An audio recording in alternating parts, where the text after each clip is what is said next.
ചെന്താമരയെ പാലക്കാട് കോടതിയിലേക്ക് എത്തിച്ചിരിക്കുകയാണ്. ഇന്ന് എന്താണ് കോടതിയുടെ തീരുമാനം സജിത വധക്കേസിൽ എന്നുള്ളത് പുറത്തു വരാനിരിക്കുകയാണ്. 11 മണിയോടെ കോടതി കേസ് പരിഗണിക്കാൻ പോവുകയാണ്. സജിത വധക്കേസിൽ 6 വർഷത്തിന് ശേഷം കോടതി വിധി പറയാൻ പോകുന്നു. ചെന്താമരയെ കോടതിയിൽ എത്തിച്ചിരിക്കുകയാണ്. തത്സമയ ദൃശ്യങ്ങളാണ് പ്രേക്ഷകർ കാണുന്നത്. ഇതിനു മുൻപ് മാധ്യമങ്ങളോട് ചെന്താമര പ്രതികരിക്കുമ്പോൾ അപ്പോഴും വെല്ലുവിളിയുടെയും ഭീഷണിയുടെയും സ്വരം ചെന്താമര ഉയർത്തുന്നത് നമ്മൾ കണ്ടതാണ്. ഇന്നിപ്പോൾ കോടതി വിധി പറയാൻ പോകുന്നു. സജിത വധക്കേസിൽ, പോത്തുണ്ടി സജിത വധക്കേസിൽ എന്താണ് കോടതി പറയാൻ പോകുന്നത് എന്നത് വളരെ പ്രധാനമാണ്. 6 വർഷത്തിന് ശേഷമാണ് കോടതി ഈ കേസിൽ വിധി പറയാൻ പോകുന്നത്. നമുക്കറിയാവുന്നതുപോലെ അതിനുശേഷമാണ് ഈ വർഷം ആദ്യം സജിതയുടെ ഭർത്താവിനെയും ഒപ്പം തന്നെ ഭർത്തൃമാതാവിനെയും ഇയാൾ കൊലപ്പെടുത്തിയത്. ഇരട്ടക്കൊല കൂടി നടത്തി ചെന്താമര. ഇപ്പോൾ കോടതി വിധി പറയാനിരിക്കുന്നത് സജിത വധക്കേസിലാണ്.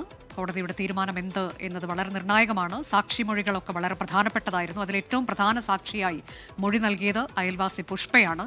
ജീവഭയം ഉള്ളതുകൊണ്ട് പുഷ്പ നാട് വിട്ട് തമിഴ്നാട്ടിലേക്ക് പോയി എന്ന വിവരവും ഇതിനിടെ പുറത്തു വരികയാണ്. ഇപ്പോൾ കുടുംബത്തിന്റെ പ്രതികരണം, സജിതയുടെ കുടുംബത്തിന്റെ പ്രതികരണമൊക്കെ നേരത്തെ വന്നതാണ്. തൂക്കുകയർ നൽകണം ചെന്താമരയ്ക്ക് എന്നുള്ളതാണ് കുടുംബത്തിന്റെ ആവശ്യം.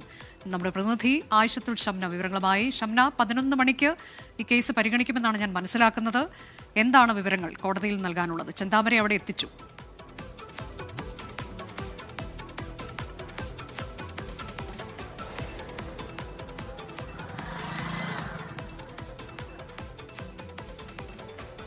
പോത്തുണ്ടി സജിത വധക്കേസിൽ കോടതി വിധി പറയാൻ പോവുകയാണ്. കോടതിയിലേക്ക് ചെന്താമരയെ എത്തിച്ചിട്ടുണ്ട്. 2019 ഈ സംഭവം ഉണ്ടായത്. 6 വർഷത്തിന് ശേഷമാണ് കോടതി വിധി പറയുന്നത്. വിചാരണയൊക്കെ പൂർത്തിയാക്കി. ഇപ്പോൾ ഇതിൽ സാക്ഷിമൊഴികൾ എന്നുള്ളത് തന്നെയാണ് ഏറ്റവും പ്രധാനമാകാൻ പോകുന്നത്. ഷംന, വിശദാംശങ്ങൾ പറയൂ. എപ്പോഴാണ് കോടതി പരിഗണിക്കുന്നത്? വിശദാംശം. അനുജ, അല്പസമയത്തിനകം തന്നെ കോടതി കേസ് പരിഗണിക്കും. പാലക്കാട് ജില്ലാ സെഷൻസ് കോടതിയാണ് കേസ് പരിഗണിക്കുന്നത്. എന്തായാലും നമ്മൾ ആദ്യമൊക്കെ കണ്ടതാണ്, ചെന്താമരയ്ക്ക് ഒരു ഘട്ടത്തിൽ പോലും ഒരു കുറ്റബോധമോ ഒരു കൂസലോ ഉണ്ടായിരുന്നില്ല. അതുപോലെ തന്നെയാണ് ഇന്നും കോടതിയിലെത്തിയത്. വിധി വരുമ്പോൾ എന്താണ് പറയാനുള്ളത് എന്നതിന് മറുപടി ഒന്നും ഉണ്ടായിരുന്നില്ല. പക്ഷേ നേരത്തെ വിചാരണ പൂർത്തിയാക്കിയ ഘട്ടത്തിലൊക്കെ തൂക്കുകയറാണെങ്കിലും അതിനെ പോലും ഭയപ്പെടുന്നില്ല എന്നായിരുന്നു ചെന്താമരയുടെ പ്രതികരണം. എന്തായാലും കോടതി അല്പസമയത്തിനകം തന്നെ ഈ കേസ് പരിഗണിക്കുമെന്നാണ് മനസ്സിലാക്കുന്നത്. ഒപ്പം തന്നെ ഈ കേസിൽ 2019 സജിതയെ കൊലപ്പെടുത്തിയ കേസിലാണ് ഇപ്പോൾ വിധി വരുന്നത്. എന്തായാലും ഈ അന്ധവിശ്വാസത്തിൻ്റെ പേരിൽ, ഒപ്പം തന്നെ സംശയരോഗത്തിൻ്റെ പേരിലാണ് അയൽവാസിയായ സജിതയെ ചെന്താമര വീട്ടിൽ ഒളിഞ്ഞിരുന്ന് വെട്ടിക്കൊലപ്പെടുത്തുന്നത്. സജിതയുടെ വീട്ടിൽ ആരുമില്ലാത്തൊരു സമയത്ത് വീടിനകത്ത് ഒളിച്ചിരുന്ന് വെട്ടിക്കൊല്ലുകയായിരുന്നു. അതിനുശേഷം അതേ കേസിൽ ജാമ്യത്തിൽ ഇറങ്ങിയാണ് പ്രതി പിന്നീട് സജിതയുടെ ഭർത്താവിൻ്റെ അമ്മ ലക്ഷ്മിയെയും കൊലപ്പെടുത്തുന്നത്. എന്തായാലും ഈ പ്രതിയെ ഭയന്ന് നാട് വിട്ടുപോയ ആളുകളെ അടക്കം നമ്മൾ പോത്തുണ്ടിയിൽ കണ്ടതാണ്. ഒപ്പം തന്നെ ഈ പ്രതിയെ ഭയന്ന് പഠിക്കാനോ മറ്റ് ജോലിക്കോ എന്തെങ്കിലും ആവശ്യത്തിന് പോവാൻ ഭയക്കുന്ന സജിതയുടെയും സുധാകരൻ്റെയും മക്കളെയൊക്കെ നമ്മൾ കണ്ടതാണ്. എല്ലാവരും ഈ തക്കതായ ശിക്ഷ തന്നെ ചെന്താമരയ്ക്ക് ലഭിക്കും എന്ന ഒരു പ്രതീക്ഷയിലാണ്. കാരണം ഈ നിയമത്തിന് ഒരു തരത്തിലുള്ള ഭയവും ഇല്ലാത്തത് കൊണ്ടാണ് ചെന്താമര പല ഘട്ടത്തിലും കോടതി മുറ്റത്ത് നിന്നടക്കം തനിക്ക് തൂക്കുകയറിൽ ഭയമില്ല, എന്ത് ഉണ്ടെങ്കിലും താൻ ഇനിയും കൊലപാതകങ്ങൾ നടത്തും, തൻ്റെ കുടുംബം ഇല്ലാതാക്കിയവരെ ഓരോരുത്തരെയായി ഇല്ലാതാക്കുമെന്ന വെല്ലുവിളി നടത്തിയത് പോലും ആ നിയമവ്യവസ്ഥയിൽ ഒരു ഭയമില്ലാത്തത് കൊണ്ടാണ്. അതുകൊണ്ട് തന്നെ അതിനുള്ള ഒരു കൃത്യമായ മറുപടി ഇന്ന് ഈ വിധിയിലൂടെ ഉണ്ടാകണമെന്നാണ് ഈ സജിതയുടെയും സുധാകരൻ്റെയും മക്കളടക്കം നമ്മളോട് പറഞ്ഞത്. എന്തായാലും അല്പസമയത്തിനകം തന്നെ പാലക്കാട് ജില്ലാ സെഷൻസ് കോടതി കേസ് പരിഗണിക്കും, വിധി ഉണ്ടാകും. അപൂർവങ്ങളിൽ അപൂർവമായ കേസെന്ന് തെളിഞ്ഞാൽ മാത്രമേ വധശിക്ഷയിലേക്ക് കാര്യങ്ങൾ കടക്കുകയുള്ളൂ. പക്ഷേ അതേസമയം തന്നെ വലിയ പ്രതീക്ഷ കുടുംബത്തിനുണ്ട്. അനുജ.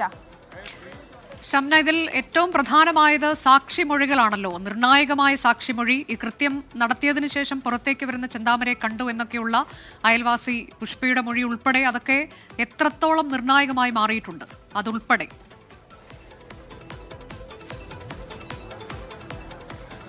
അനുജ, അത് തന്നെയാണ്. പ്രധാന സാക്ഷിയായിരുന്നു അയൽവാസി പുഷ്പ. പക്ഷേ പുഷ്പ ഇപ്പോൾ ചെന്താമരയെ ഭയന്ന് നാട് വിട്ടിരിക്കുകയാണ്. തമിഴ്നാട്ടിലേക്ക് താമസം മാറിയിട്ടുണ്ട്. പക്ഷേ പുഷ്പയടക്കം നേരത്തെ തന്നെ മൊഴി നൽകിയിരുന്നു. അതിൻ്റെയൊക്കെ അടിസ്ഥാനത്തിൽ തന്നെയാണ് കേസ് വലിയ രീതിയിലുള്ള ഇയാൾ കൃത്യമായ ആസൂത്രണത്തിലൂടെ നടത്തിയ കൊലപാതകം എന്നൊക്കെ തെളിയിക്കാൻ പ്രോസിക്യൂഷന് കഴിയുമെന്ന് തന്നെയാണ് പ്രതീക്ഷിക്കുന്നത്. ഒപ്പം തന്നെ സജിതയുടെയും സുധാകരൻ്റെയും മക്കൾ കോടതിയിൽ എത്തിയിട്ടുണ്ട്.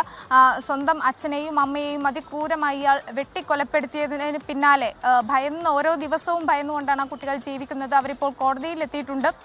അല്പസമയത്തിനകം വിധി വരും എന്ന് തന്നെയാണ് പ്രതീക്ഷിക്കുന്നത്. 11:30 കൂടി തന്നെ വിധി എന്നാണ് വിലയിരുത്തൽ. എന്തായാലും ഈ പുഷ്പയുടെ അടക്കം ഈ നാട്ടുകാരുടെ എല്ലാം പുഷ്പയടക്കം ആ നാട്ടിലെ പോത്തുണ്ടിയിലെ നിരവധി ആളുകൾ ചെന്താമരയ്ക്കെതിരെ ആദ്യഘട്ടത്തിൽ മൊഴി നൽകിയിരുന്നു. പക്ഷെ പിന്നീട് ഈ മൊഴി മാറ്റി പറയുന്ന ഒരു സാഹചര്യം ഉണ്ടായിരുന്നു. പിന്നീട് മൊഴി നൽകാൻ കോടതിയിൽ എത്താത്ത ഒരു സാഹചര്യം ഉണ്ടായിരുന്നു. കോടതിയിൽ ഹാജരാവാത്ത ഒരു സാഹചര്യം ഉണ്ടായിരുന്നു. കാരണം അത് ഇയാളെ ഭയന്നുകൊണ്ട് മാത്രമാണ്. ഓരോ തവണയും വലിയ പലർക്കും ഭയമാണ് എന്നുള്ളത് സജിതയുടെ കുടുംബം, ഇപ്പോൾ മക്കൾ, അവരൊക്കെ അത് തന്നെയാണ് പറയുന്നത്. തൂക്കുകയർ നൽകണമെന്ന ആവശ്യം അവർ മുന്നോട്ട് വയ്ക്കുന്നു. എന്തായാലും കോടതി എന്താണ് പറയാൻ പോകുന്നത് നമുക്ക് അല്പസമയത്തിനകം തന്നെ അറിയാം.